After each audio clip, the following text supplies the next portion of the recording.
9월 30일 토요일 새벽 예배를 하나님 앞에 올려드리겠습니다. 함께 기도하겠습니다. 하나님, 우리를 불러주시고 주님 전 앞에 나와 엎드려 또 예배하게 하심에, 말씀 받게 하심에 감사합니다.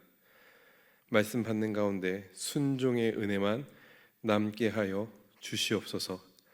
은혜를 간절히 소망하며 모든 말씀 살아계신 우리 주님 예수 그리스도의 이름으로 기도드립니다. 아멘. 하나님 말씀 받겠습니다. 이 복된 시간 우리에게 주시는 하나님 말씀은 잠언 26장 13절로 16절 말씀입니다. 잠언 26장 13절로 16절 말씀 구약성경 941면에 있습니다. 제가 말씀 봉독하겠습니다. 게으른 자는 길에 사자가 있다, 거리에 사자가 있다 하느니라. 문짝이 돌적이를 따라서 도는 것 같이 게으른 자는 침상에서 도느니라. 게으른 자는 그 손을 그릇에 넣고도 입으로 올리기를 괴로워하느니라. 게으른 자는 사리에 맞게 대답하는 사람 7보다 자기를 지혜롭게 여기느니라. 아멘. 행복한 명절 보내셨습니까? 가족과 함께 좋은 시간, 아름다운 시간 보내셨으리라 믿습니다. 오늘 이 아침에 우리가 하나님 말씀 함께 받으려 합니다. 게으름을 경계하라 라는 제목으로 말씀 받을 때 큰 은혜 있길 소망합니다. 잠언은 게으름에 대해 엄격히 경계하고 있는 것을 우리는 잘 알고 있습니다. 오늘 우리가 함께 받은 26장뿐만 아니라 수많은 곳에서 게으름에 대해 경계하고 있죠. 함께 읽은 말씀에서는 지혜자가 게으른 자의 특성에 대해 이야기하고 있습니다. 게으른 자에게 어떠한 특성이 나타난대요? 먼저 13절 말씀에 게으른 자는 길에 사자가 있다, 거리에 사자가 있다 하느니라. 당시 팔레스타인 지역에서도 사자를 볼 수 있었다 이야기합니다. 그러나 이 사자가 성읍 안으로 들어와서 실제로 사람을 해치는 일은 거의 없었다 해요. 근데 오늘 게으른 사람이 어떻게 한다고요? 길가에 거리에 사자가 있다라고 큰 소리를 외치는 겁니다. 무슨 의미겠어요? 이 사자가 있어 내가 일을 하지 못하겠다라고 변명하는 겁니다. 그렇죠. 지혜 없는 자, 게으른 자, 그 사람의 입에는 일을 어떻게든 하지 않기 위한, 자기 게으름을 합리화하기 위한 변명이 그 입에 담겨 있죠. 게으른 자의 첫 번째 특성은 변명입니다. 두 번째 특징을 또 발견하게 되는데 14절에 보니 이렇게 기록되어 있어요. 문짝이 돌적이를 따라 도는 것 같이 게으른 자는 침상에서 도느니라. 어떤 신학자는 이 구절을 보며 게으름의 극치를 표현했다라고 이야기하기도 합니다. 게으른 자의 움직임이 문짝에 비유되죠. 문짝은 돌적이에 고정되어서 계속해서 움직입니다. 많이 움직이는 것 같지만 늘 그 자리에 고정되어서 그곳에서만 움직이는 것을 보게 되죠. 마치 게으른 자의 삶이 그와 같다 이야기합니다. 생산성 있는 일을 하기 위해 무언가 부지런히 움직이는 것처럼 보이지만 실제 그의 끝은 어디에 있대요? 침상 위에 올라가 있는 모습을 우리에게 보여줍니다.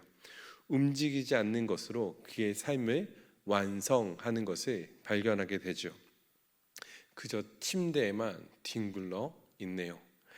근데 육신만 움직이는 것이 아니라 그의 정신까지도 움직이지 않는, 더 나아가 게으른 모습까지도 보여주는데 15절 말씀에 보니 게으른 자는 그 손을 그릇에 넣고도 입으로 올리기를 괴로워한다 이야기합니다. 육신만 가만히 침대에 있는 것이 아니라 그의 생각까지도 정신까지도 게을러져 있는 모습들을 보여주죠. 마지막으로 자기 확신이 강한 모습을 보여주기도 합니다. 16절에 보니 게으른 자는 사리에 맞게 대답하는 사람 7보다 자기를 지혜롭게 여긴다 이야기예요. 히브리 사람들에게 있어서 숫자 7은 완전함을 의미합니다. 아무리 사리에 맞게 대답하는 사람이 있어도, 또 탁월한 선생님이 완벽하게 갖추어져 있어서 지혜를 가르쳐 주어도 미련한 자, 게으른 자, 그 사람은 그 지혜를 받지 않는 거죠. 그들의 지혜를 다 튕겨냅니다. 배우려 하지 않는 어리석음을 보여주고 있는 거죠. 이것이 게으른 자의 특징이다라고 지혜자가 우리에게 이야기해 줍니다. 이 잠언 기자가 게으름에 대해서 이렇게 경계하고 경고하는 이유가 무엇일까요? 이 지혜자가 미련한 자, 게으른 자의 특성에 대해서 이렇게 펼쳐놓는 이유가 무엇일까요? 게으름이 삶에서 나타날 뿐만 아니라 사실 이 게으름은 우리의 영혼에게도 영적인 삶에서도 그대로 나타나기 때문입니다. 그렇죠. 이 게으른 사람은 영혼마저도 게을러져요. 어떻게 해서든 영적으로 게으르기 위한 변명들을 끊이지 않고 만들어내죠. 예배를 드리지 않아야 할 이유, 하나님이 기뻐하시는 삶이 아니라 나를 기뻐하기 위한 삶을 살기 위해 합당한 변명들을 만들어 놓습니다. 또 영적인 일에는 관심이 없죠. 말씀은 영혼의 양식이라 했어요. 기도는 영혼의 호흡이라 있습니다. 이 영혼을 살찌게 하는 모든 일에 대해서 게으른 자는 관심이 없는 거죠. 마지막으로 가르침 받기를 거절합니다. 말씀 사역자들과 또 리더들이 힘을 다해서 하나님 말씀을 전하더라도 그 모든 영적인 가르침들을 다 튕겨내는 모습들을 보여주죠. 이게 얼마나 무서운지 몰라요. 성도라 이름하는 자가 이렇게 게을러도 되겠습니까? 내 영혼에 대한 관심이 없이 하나님으로부터 떨어져 살아가도 괜찮겠습니까? 그럴 수 없다는 거죠. 물론 이 말씀을 받는 우리 모든 성도님들은 영적으로 게으른 자가 아니라 부지런한 성도님이신 줄 믿습니다. 이 말씀 받기에 게으르지 아니하고 어떻게 해서든 이 말씀을 받아 그 말씀으로 또 삶을 살아가려고 부단히 애쓰시는 성도님인 줄 압니다. 그러나 우리가 영적으로 게으르지 않고 부지런하게 살아간다고 해서 마음을 놓을 수는 없지요. 지혜자가 이 게으름에 대해 계속 경고하는 건 말씀을 받는 사람들이 게으르기 때문이 아니라 사실 마귀가 우는 사자처럼 언제나 우리에게 덤벼들기 때문 아닙니까? 게으름의 삶을 살아가도록 우리에게 얼마나 부단히 애쓰는지 몰라요. 그러기에 성도는 그 마귀의 공격으로부터 나 자신을 보호하고 날마다 영적으로 부지런한 삶을 살아가도록 몸부림쳐야 하는 줄 믿습니다. 더 나아가 영적 게으름을 떠나 하나님 말씀 듣기를 즐겨하고 주님 앞에 시마다 때마다 엎드리는 저 우리 성도님 되기 축복합니다. 그렇게 우리가 이 영적인 게으름을 벗어버릴 때 성령 충만한 그리스도인으로 세워지는 복을 하나님께서 우리에게 주시리라 믿습니다. 말씀을 맺겠습니다.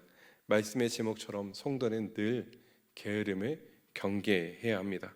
날마다 하나님 앞에 힘을 내어 살아가는 저 우리 성도님 되기 축복합니다. 특별히 내일은 주일이지요. 명절 연휴 기간 동안 나태해진 우리의 이 마음들을 다시금 새롭게 해서 우리 주님 앞에 힘있고 예배하는 우리의 심령 되길 소망합니다. 특별히 아직도 고향에 계셔서 고향에서 예배 드리셔야 되는 우리 성도님들도 계실 줄 압니다.